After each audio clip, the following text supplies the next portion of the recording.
From pixelated ghosts to the bone-chilling, hyper-realistic creatures we face today, horror games have come a long way. Let's travel through time, see how terror has evolved. 1972, Haunted House. Pixelated eyes in a maze, that's it. Limited vision as a mechanic, more like limited hardware. But hey, it was the start of horror in gaming, so crawl before you scream, right? 1981, 3D Monster Maze. First-person terror with a T-Rex. You don't fight the monster, you just run. Welcome to the first example of a game that teaches you that fleeing can be fun and terrifying. 1986, Sweet Home. The Haunted Mansion meets permadeath. This game introduced resource management, puzzles, and the joy of backtracking. The original "uh-oh, I forgot the key" moment. 1988, Splatterhouse. Bloody, brutal, and a total beat 'em up. You play as Rick, basically Jason Voorhees, punching your way through hordes of monsters. Pure arcade horror fun. 1989, Project Firestart. A spooky spaceship, real-time decisions, and branching narratives. Think of it as choose your own nightmare, but with more alien goo and less happy endings. 1992, Alone in the Dark. Fixed camera angles, tank controls, and "what was that noise" moments. It's like trying to drive a tank through a haunted house while blindfolded, terrifying and awkward. 1993, Doom. The granddaddy of FPS horror. Demons from hell, massive guns, and enough blood to flood a small town.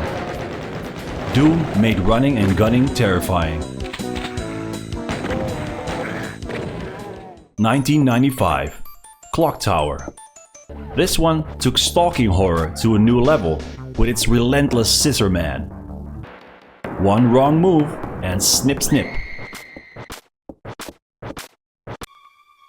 1995, Phantasmagoria.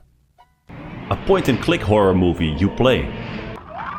Creepy mansion, gory FMV scenes, and enough 90s action to make you cringe and scream. 1996, Resident Evil. The mansion that started it all. Tank controls, limited ammo, and zombies that never quit. Also, who knew that opening doors could be so suspenseful? Thanks for that, Capcom. 1998, Resident Evil 2. Double the characters, double the zombies, and choices that affect future playthroughs? Who doesn't love making life or death decisions while running low on ammo? Fun times. 1999, Silent Hill. Foggy streets, creepy monsters, and radio static that'll haunt you forever. Silent Hill showed us that sometimes the scariest thing is what you can't see, like your therapist's bill. 1999, System Shock 2. Fight an AI that hates you, hack everything, and run from mutants. It's like a nightmare tech support call in space. 2001, Fatal Frame. Armed with a camera instead of a weapon, you have to get uncomfortably close to ghosts to defeat them. It's like photography class, except everyone's dead and wants you to join them.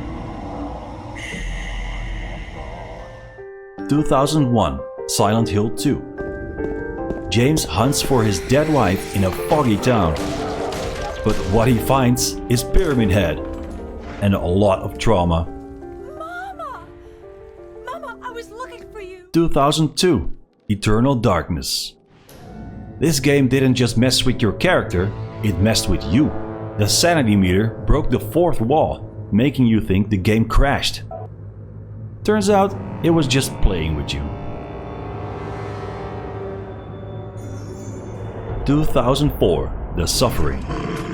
A mix of action and horror, where your choices determine if you were a hero or a villain.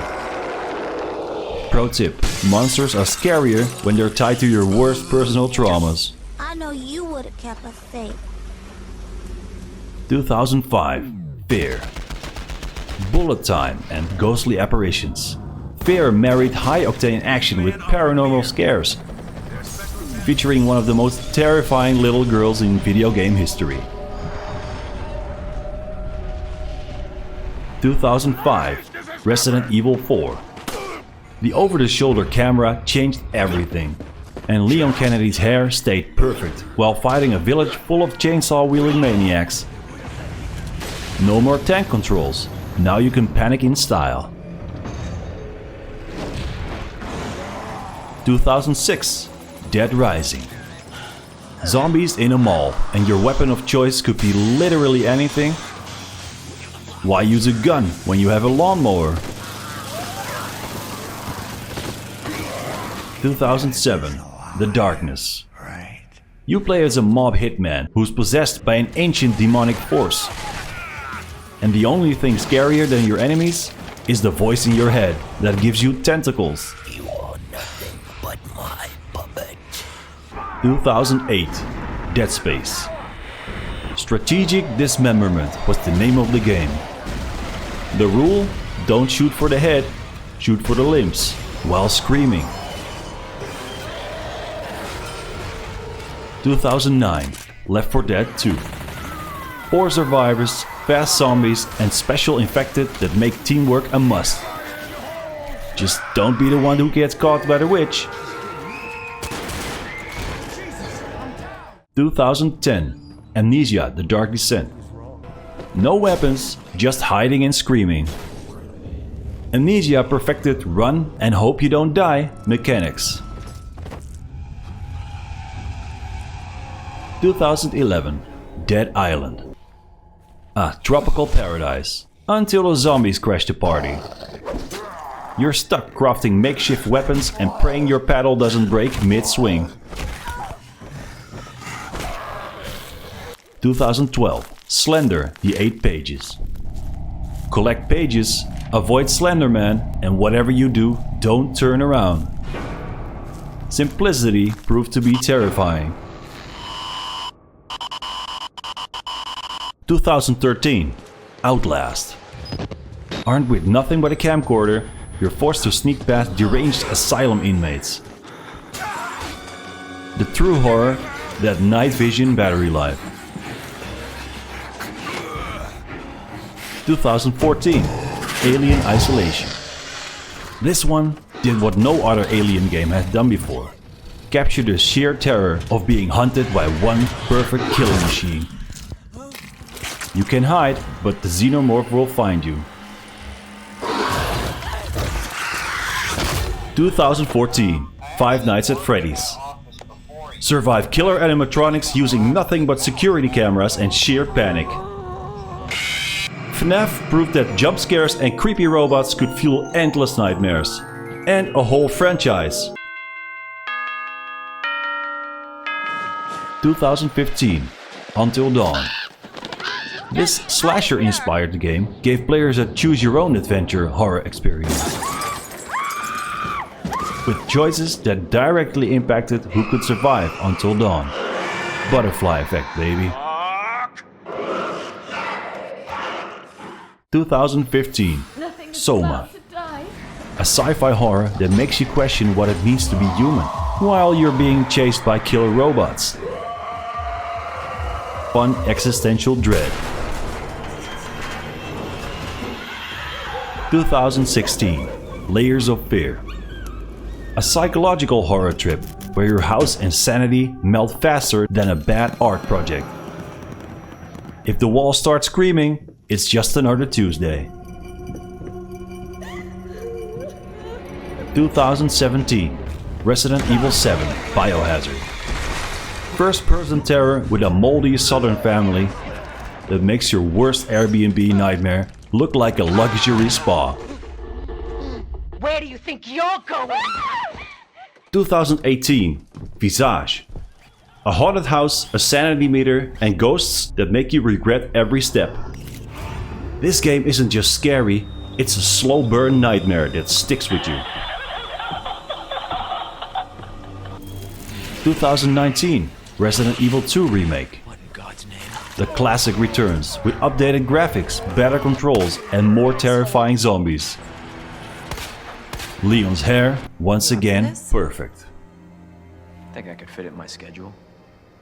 2020, Sherman, are you in here? Phasmophobia. Where are you? Have you Ghost hunting with friends, This is more the question we should be asking. where your main goal is not to scream while your flashlight flickers and something whispers in your ear. 2021, Resident Evil Village. And blood. Vampires, werewolves, and a giant woman called Lady Dimitrescu. Gothic horror meets action. And you're just trying not to get eaten alive. 2022, MADiSON. A Polaroid camera, puzzles, and jump scares. MADiSON will make you regret every photo you've ever taken. 2023, Alan Wake 2. Wake is back, and things are somehow even weirder than before. Expect more psychological horror, spooky forests, and the general feeling that reality is unraveling. Are you okay? No! It's my fault! 2024, Still Wakes the Deep. Trapped on a collapsing oil rig during a storm, something's hunting you. It's wet, dark, and claustrophobic, so basically your worst nightmare on water. So what's next?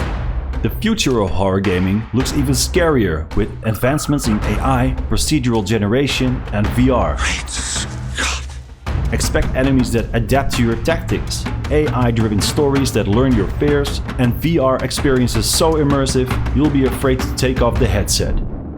Thanks for watching! If you want to dive deeper into how horror games get inside your head, check out my video on that very topic right here.